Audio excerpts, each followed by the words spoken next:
The U.S. Marshal Service does try to contact prospective employers to explain the situation, but experience dictates the job. If he only sold dope and he only killed people, and that's all his employment background is, it may be the night shift at Burger King or something like that. And, you know, that becomes a problem because he can make a lot more money selling dope than he can working a night shift in Burger King. If a witness does not get a job within 6 months, funding can be cut off. Such deadlines anger many witnesses who feel the program is forgetting about them.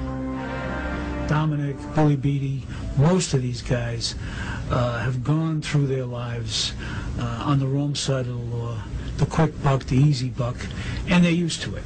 When it comes down to it, it's difficult for them to get a real job, to do an honest day's work, and they become frustrated. Beatty could not find work, yet the program kept on funding him, but he was horribly bored.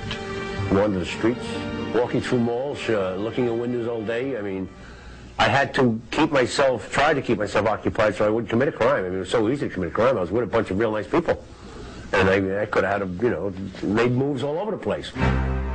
Every time a witness is relocated, the case agent tries to gauge the danger the witness poses to the new community in what is known as a threat assessment.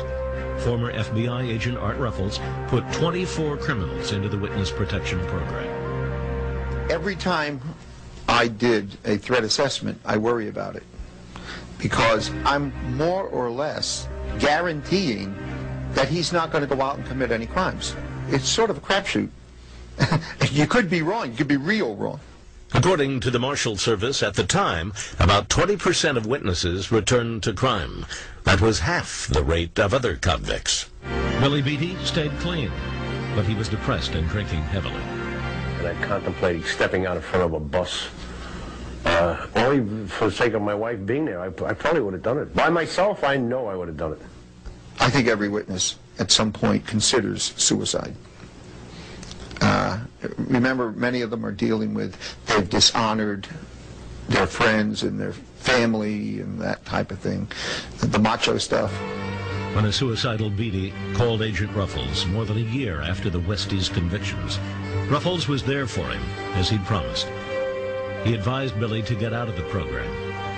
I needed to get on with my life. I needed to be to be working, to be productive, and I was doing none of the above.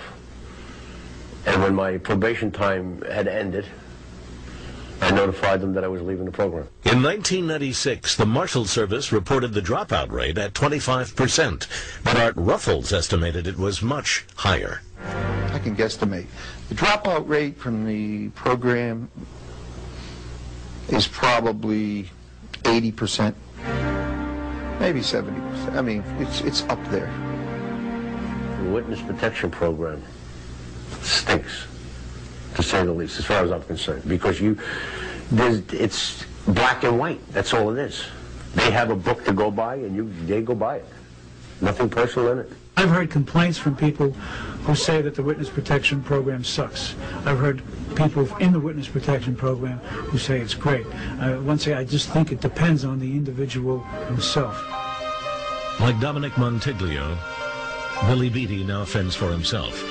But with the Westies in jail, he's not even sure there's still a contract on his head. I don't know who would cash it in. If there is, I don't know. I don't think about it much anymore. Besides, I don't think they'd recognize me now.